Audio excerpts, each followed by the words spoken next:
Hello everyone, read preparation की series में आपका स्वागत है। आज है डे 2 सीडीपी क्लास का। क्वेश्चन में आपसे पूछा गया है कि कौन सा निम्नलिखित में से कौन सा अनुसंधान स्टीफन कॉरे से संबंधित है। तो कौन सा संबंधित है? एक्शन रिसर्च, क्रियात्मक अनुसंधान।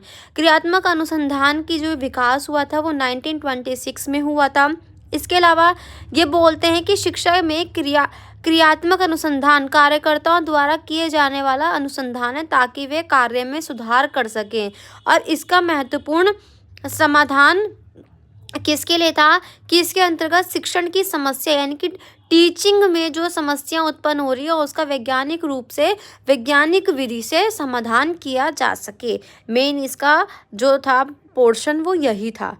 एनसीईआरटी ने क्रियात्मक अनुसंधान के लिए 1962 में रिसर्च इन एजुकेशन नामक पुस्तक प्रकाशित भी की थी।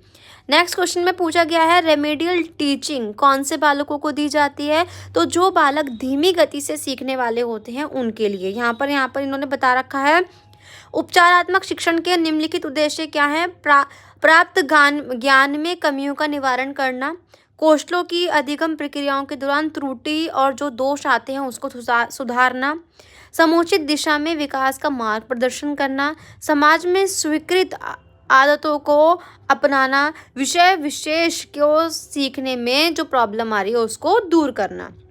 नेक्स्ट क्वेश्चन में पूछा गया है खेल विधि किस सिद्धांत पर आधारित है? प्लेवे मेथड टीचिंग में किस विधि पर बेस्ड है? तो कौन सी विधि पर बेस्ड है?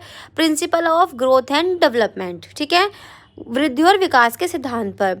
अगर बात करें कि प्लेवे मेथड किसने दिया था तो ये दिया था हमारे फ्रॉबेल ने। किसने दिया था? फ्रॉबेल ने। आधुनिक युग में हेनरी कॉल्डवेल कुक पहला व्यक्ति था जिसने बालक को शिक्षा देने के लिए इस विधि का प्रयोग किया था, ठीक है। खेल विधि के माध्यम से बच्चों का शारीरिक, मानसिक, सामाजिक जो ओवरऑल डेवलपमेंट होता है वो करना बहुत आसान हो जाता है। तो इसीलिए कहा जाता है कि आप प्लेवे मेथड से बच्चों को पढ़ाइए। नेक्स्ट क्वेश्चन है एनसीएफ 2005 की राष्ट्रीय